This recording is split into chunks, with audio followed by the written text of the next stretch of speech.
आज हम एक बहुत ही इंपॉर्टेंट टॉपिक पर डिस्कस करने वाले हैं। क्या इंडिया आजकल साइलेंटली एक हार्ड डिफेंस पावर बनता जा रहा है? इंडिया न सिर्फ अपनी आर्मी पावर बढ़ा रहा है बल्कि फ्यूचरिस्टिक टेक्नोलॉजी और एडवांस्ड वेपन सिस्टम के जरिए अपनी मिलिट्री को नेक्स्ट लेवल पर ले जा रहा है। 2025 में इंडिया ने अपनी डिफेंस स्ट्रैटेजी और मॉडर्नाइजेशन के बारे में कई रेवोल्यूशनरी प्लान अनाउंस किया है। आइए डिटेल में समझते हैं कि ये ट्रांसफॉर्मेशन कैसे हो रहा है और इसका देश और रीजनल सिक्योरिटी पर क्या इम्पैक्ट होगा। तो वीडियो को एंड तक जरूर देखें।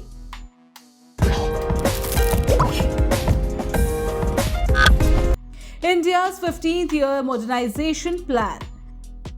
2025 में मिनिस्ट्री ऑफ डिफेंस ने एक बड़ा और ambitious 15 year modernisation plan launch किया है, जिसमें कटिंग एज टेक्नोलॉजीज जैसे artificial intelligence, hypersonic missile, robotic, cyber warfare और स्पेस बेस्ड डिफेंस सिस्टम का इस्तेमाल किया जाएगा।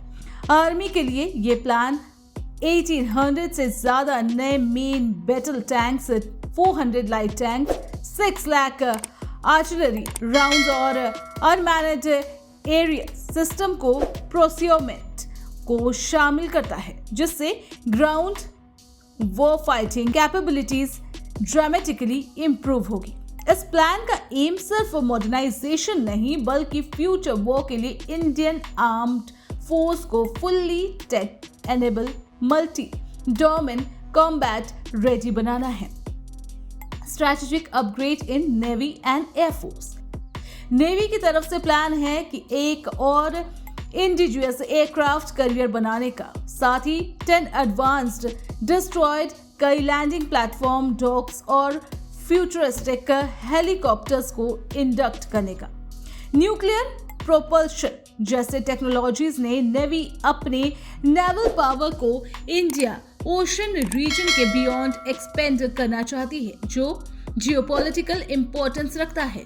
एयरफोर्स भी फ्यूचरिस्टिक वेपन में इन्वेस्ट कर रहा है। 20 high attitude stratospheric airships, 350 multi mission drones, stealth unmanned combat aerials vehicles and high power directed energy weapons, जहां लेजर और इलेक्ट्रोमैग्नेटिक सिस्टम शामिल है, जो एयर सुपीरियरिटी और रैपिड स्ट्राइक पावर को एनहांस करेगी। Cyber space and focusing on emerging domain. आज के बैटलफील्ड सिर्फ लैंड, सी और एयर तक लिमिटेड नहीं है। साइबर वॉरफेयर, स्पेस डिफेंस और इलेक्ट्रॉनिक वॉरफेयर भी क्रिटिकल डोमेन बन गए हैं। इंडिया अपने सैटेलाइट कम्युनिकेशन सिस्टम को सिक्योर कर रहा है, साइबर डिफेंस कैपेबिलिटीज को अपग्रेड कर रहा है और एंटी स्वार्म ड्रोन टेक्नोलॉजीज को डेवलप कर रहा है, ताकि एनिमी के ड्रोन्स को डिसरप्ट किया जा सके। स्पेस में मिसाइल ट्रैकिंग और सैटेलाइट सर्विलांस सिस्टम को एनहांस करने के लिए भी बड़े स्टेप लिए गए हैं।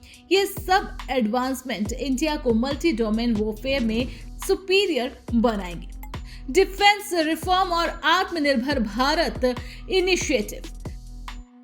2025 को मिनिस्ट्री ऑफ डिफेंस ने ईयर ऑफ रिफॉर्म डिक्लेयर किया है, जिसमें डिफेंस एक्विजिशन प्रोसीड्योर को सिंप्लीफाई करना, ज्वाइंट ऑपरेशन को एक्सपेंड करना और पब्लिक प्राइवेट पार्टनरशिप को बूस्ट करना की टास्क है। डिफेंस इंडस्ट्रियल कॉरिडोर और आईडेक्स जैसे प्रोग्राम से डोमेस्टिक डिफेंस मैन्युफैक्चरिंग प्रमोट किया जा रहा है, ताकि इंपोर्ट्स कम हो और इनोवेशन बढ़े। 2025 to 2026 के बजट में 6.81 ट्रिलियन का एलोकेशन है, जिसमें से 75% मॉडर्नाइजेशन के लिए डोमेस्टिक प्रोसीड्योर में खर्चा किया जाएगा, जो आत्मनिर्भर भारत के विजन को सपोर्ट करता है। Strategic importance and impact on regional security. ये सारी मॉडर्नाइजेशन एफर्ट इंडिया के लिए बहुत जरूरी है, क्योंकि हमारा एनवायरनमेंट चैलेंजिंग है। पाकिस्तान और चाइना के साथ टेंशन के बीच इंडिया को अपने डिफेंस को पावरफुल और रिस्पॉन्सिव बनाना होगा। High precision strike capabilities, hypersonic missile, advance drone और साइबर डिफेंस सिस्टम इंडिया को बैटलफील्ड में एडवांटेज देंगे। मैरीटाइम डोमेन में भी इंडिया की डोमिनेंस बढ़ेगी, जो इंडो पैसिफिक और इंडियन ओशन रीजन में उसकी स्ट्रैटेजिक पोजीशन को मजबूत करेगा। इस तरह इंडिया ग्लोबल सिक्योरिटी डायनामिक में अपना एक मेजर रोल प्ले करेगा।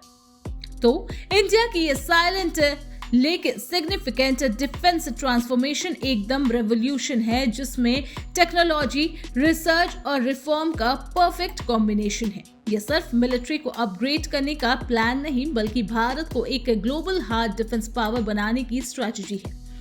आगे चलकर हम देखेंगे कि इंडिया किस तरह अपनी सॉवरेनिटी को सिक्योर करता है और रीजनल पीस और स्टेबिलिटी में अपना कंट्रीब्यूशन देता है।